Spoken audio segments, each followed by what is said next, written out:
Nature Fix is proudly sponsored by Craghopper, one of the UK's favourite outdoor gear experts. Craghopper and the National Trust have joined forces to create a collection inspired by nature and designed for life. Sales from the range help to support the National Trust's vital work, restoring some of our incredible natural landscapes, from delicate wetlands to boggy peatlands. Together, we are working to look after nature and care for our landscapes for generations to come.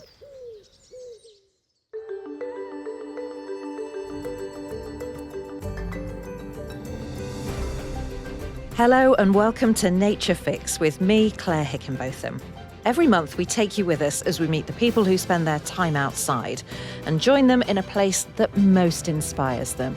There is snow on the ground in Worksop in Nottinghamshire as I set off from Mr. Straw's house, the home of an Edwardian family that is frozen in time and open to visitors. The house was last lived in by sons William Jr. and Walter. The pair were both keen walkers who loved the great outdoors, and every Sunday they would take a turn through town to get a bit of fresh air and check on properties they owned, including a grocer's shop on Worksop's marketplace. We'll be following in their footsteps today, looking out for ghost signs, street names and quirky heritage sites as we set off hunting hidden high street history that gives up surprising secrets of Edwardian life and death. So we're going to leave the house behind and head off into town. And I'm joined by Danielle Lander-Brown, who is the Senior Collections and House Officer at Mr. Straw's house, as well as Diane and Janet as well. When you come out into the town, you're actually following the footsteps of the Straws, and it actually brings the town to life. And I must admit, when I first got asked to do the walk, I was quite surprised to think, well, what would there be out in Worksop? But having done the walk now for a few years, it's amazing, the connection, not just for the house, but the town itself is really wonderful. Just a short distance from the house is Worksop's train station and the station building, which seems grand for the size of town it serves. The train station was a really important part of Worksop. When we go back to when it was first built in 1849, the actual town itself is starting to grow and expand. When the train station was built, it was built in the Jacobean style. I mean, if you look at it today, it's a beautiful station. And it also was built in Steetley stone, which was locally mined, which we're told resembled marble. So it would have been absolutely fantastic. And the reason for that was that because we're surrounded by ducal parks, and one of the things that the aristocrats wanted was to actually have the visitors coming into the town, and they wanted a lovely station. When they came into the town, not only did it bring their visitors, but it also brought tourism. We're talking of thousands of people a day. And there was a group called the, I'll only say it once, Dukeries Posting Proprietors Association, or DPPA. And they actually were like a tourist group. And what they did was the visitors that came in, they would actually pick them up and they would take them out on day trips. They also had keys to these parks, which were all very exclusive, these Dukes parks. So they go on a day trip, they actually visit the parks with their guides, and then they would actually probably stay outside for lunch. So it was really quite nice. But going back to the station, it's really quite grand, isn't it? And I think it once had a roof, didn't it? It did. Beautiful for keeping the rain off, not so good for keeping the soot falling back down on your visitors. Which you don't want if you're in your finery about to go to the Duke's house. Exactly that. We leave the station behind and continue walking into town, but haven't gone far before we spot a ghost sign on the side of a building. Actually, ghost signs you see quite a lot through Worksop. They're remnants of previous advertising for any shops or industry that was in the area. And in this instance, there is actually a ghost sign on top of a ghost sign. So when the building's being reused or the advertisement's been changed, it's been overpainted, and then over time that's worn, and so what's left is just a sort of ghost, if you like, of the image, because you find them a lot in towns and cities throughout the country. Danielle, I've just spotted another ghost sign. Can you work out what it says? So I think looking at it, it says Baldry's Ideal Homes begin here. We're now on Gateford Road. And there's always been shops along here, and obviously over the years the shop usages have changed. It sounds to me like it might have been a department store, something like that. If you think at the height of the town's wealth, with all the ducal estates, there was a lot of affluence in the town, a lot of industry in the town, and it would have been a thriving market town at one point as well. Some of the businesses on this road were customers of the Straws grocery business, but the shop is quite a way away, and so when Walter delivered here, he'd come in his car. We've got Walter's driving licence, and he had points on his licence for parking on double yellows, and it was for parking outside these shops here, as he'd always parked here, so he didn't see why he shouldn't continue. So he was delivering groceries to the clothes shops? Yes, if you imagine, a bit similar to them in their earlier years, where they were living above the shop they were trading from. Yeah. They were delivering to the flats above these shops. And he got a ticket. And he got a ticket. I really want to talk about this shop we're about to see, Waddington's. It's a gentleman's outfitter. This is a shop that looks like it's been here for a very long time. So the coats that hang in the hallway currently in the house were purchased from Waddington's. If the Straws brothers were to return now to come shopping at Waddington's, they know exactly where everything was. The shop is laid out in the same style. It's got the wood panelling, the built-in wood units and the haberdashery counters. So very recognisable still as the shop that Straws would have used. We've not come very far from Waddington's, and we're about to head into Bridge Street. And this is the street that's going to take us up to Mr. Straw's shop. This is a very fine street, Bridge Street, isn't it? It's the main trading street, and it goes back to Saxon times. So there's always been traders on this road. But it's wide, isn't it? And it's got a presence about it. And Diane, we've got these really rather impressive Yeah, they're lovely, aren't they? buildings, which if you kept your view at eye level, you'd never see it. You should always look up in a town or a village, because these buildings were going now more towards the sort of Saxon times. You've got your 18th century, 19th century buildings. The beauty is really at the back of some of these buildings, because they go right back and you get little visions of the old buildings. The backs wouldn't have changed as much as the facades, would No. they? As we head further up Bridge Street, Diane points out a street sign that gives away another bit of Worksop's hidden past. Castle Street, because we had a castle in Worksop. A castle in Worksop? Yes. What happened to the castle? It was a Moat and Bailey one, wasn't it? And it disappeared because it was wooden, basically. Oh. And we still have the mound at the top. If you go to the top of the street, it's actually there. So it's quite interesting. So we're just nearly now at Mr. Straw's old shop. We're going to bring Janet in. You can see reminders of the fact that this was a Saxon town. Now, back in Saxon times, you were taxed on the width of your frontage. So that's why you can see these very narrow, tall buildings, because there's always a way to avoid tax. There's got to be some way to So avoid they're it. narrow, you pay less tax, Exactly. but presumably they go all the way a back. very long way. We are now standing more or less on the site of Winks the Butcher's, and we are opposite, looking at what is now a cafe, and that was the site of Straw's, the There's grocers. a blue plaque, is that what the And blue there is a plaque? blue plaque that tells us that. Winks the Butcher's is an important part of the Straw family's story. The butcher's daughter is Florence, and she married the grocer opposite, Mr. Straw Senior, the father of our family, who'd moved to Worksop to work in the grocery trade.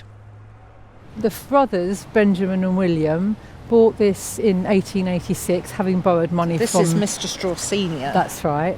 And his brother, Benjamin, having borrowed £500 from their parents.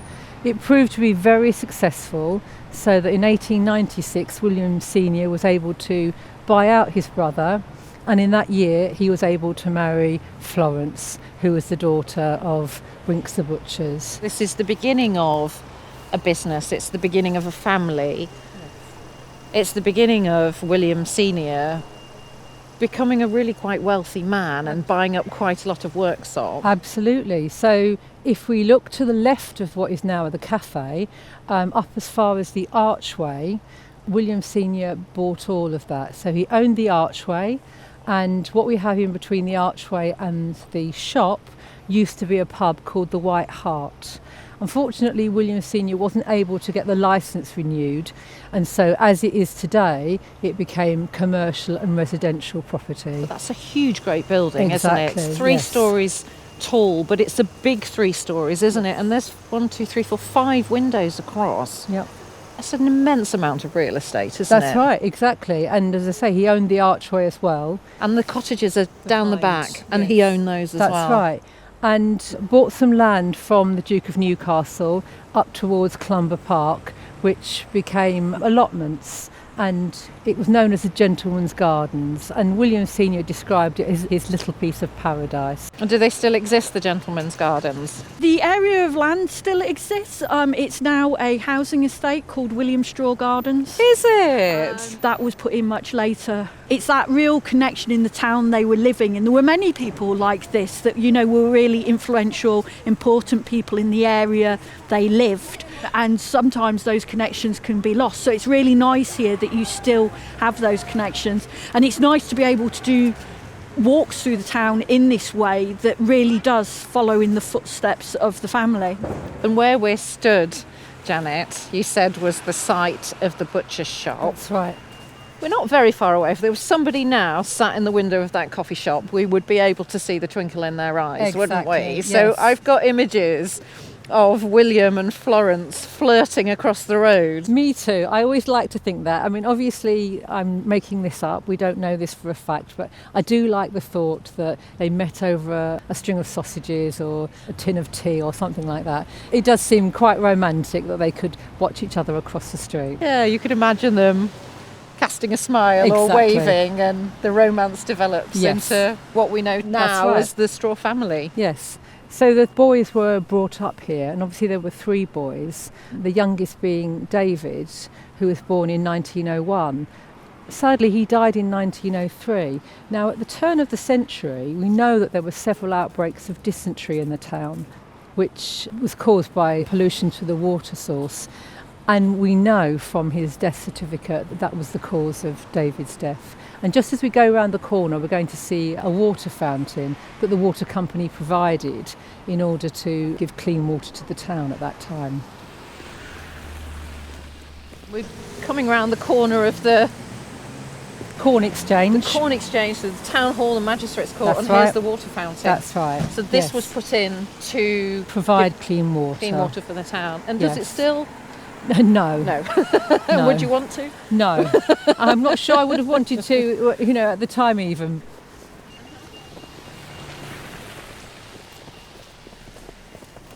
Janet, we've had a good stomp, and you've brought me to Worksop Priory, which is a very grand building. So this is actually the Priory Gatehouse, which was a much later addition, built in the 14th century. And as you can see, it is quite badly damaged. Originally, the road ran under the gatehouse, and so what they decided to do was to move the road to the left of the gatehouse, which is where it is now, and at the same time they moved the market cross to this location as well. We've come round the side away from what was quite a busy junction. And there's a church in the back garden.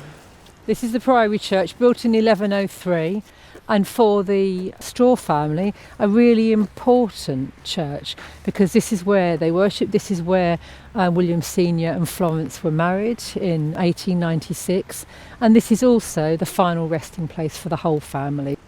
Can we see the graves? We can. So William Senior and Florence married here. They did. Would this have been quite an occasion in the town? Their marriage was reported in the local paper. Was it? It was. With a photo? Yes, with a photo and a list of the gifts that they received.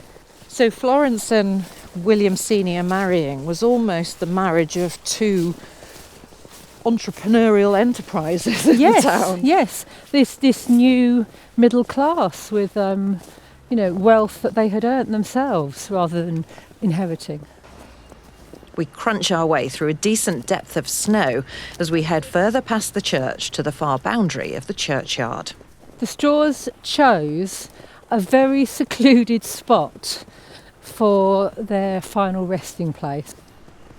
I feel that they led a very public life in that, running a shop, always there for people, and their home life was private, and I think they wanted their final resting place To be private. to be private too.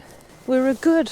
Oh, looking back at the church now, gosh, that's a really large church, isn't it? It is. Is that like a 60s extension on the back? Yeah, I believe it's 70s. And then when you look at the land around us, which is also all part of the priory originally. Yeah, So it's a yeah, lot of... very substantial. So here they are, right in the back corner. That's right.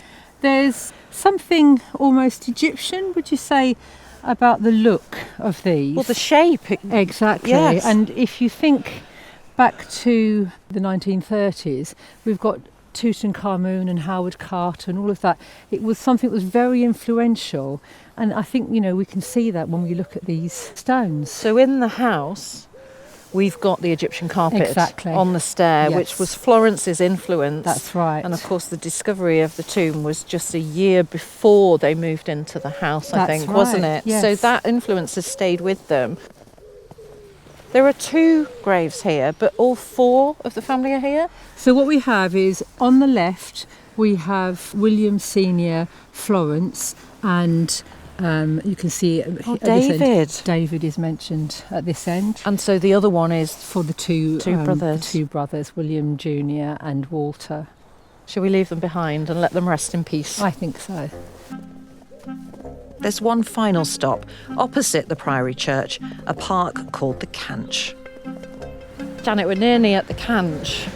It's a modern park now for children to play in, but within the park we have the remnants of the Priory Mill. So after being the mill, these became workshops, including for the manufacture of Windsor chairs. And we have a Windsor chair in William Jr.'s bedroom, which was given to Florence by her grandmother, and it's a child's rocking chair.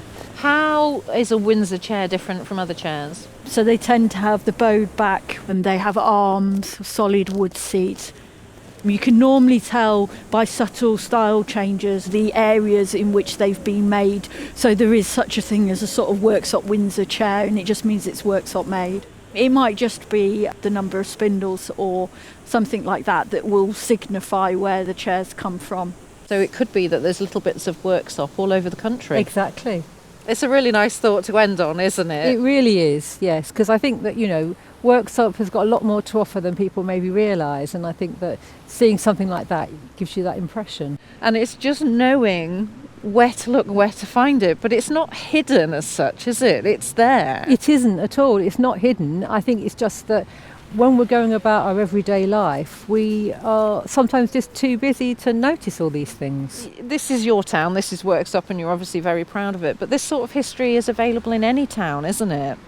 I think it's important if you're somewhere you live, maybe somewhere that you think you're familiar with. It's always worth having that look around, that extra second look, to take those moments, to just take in the scenery around you wherever you are. Thanks for listening to this episode of Nature Fix. If you're interested to hear more about the intriguing story of the Straw family, head over to our History channel, Back When, and look for the episode, The Home Where Time Stood Still, Mr. Straw's House. It's a fascinating insight into the life they lived and how the house came to be frozen in time. Looking forward to seeing you next month as we head outside again for another Nature Fix. Nature Fix is proudly sponsored by outdoor gear experts Craghopper's. Heading out for adventure? Discover Craghopper's National Trust range of clothing and accessories. Inspired by nature and designed to last, each item in the collection comes with a guarantee for life. And with every purchase, you're helping to support the Trust's vital work restoring our natural landscapes. Get ready for your journey outdoors at craghoppers.com/national-trust.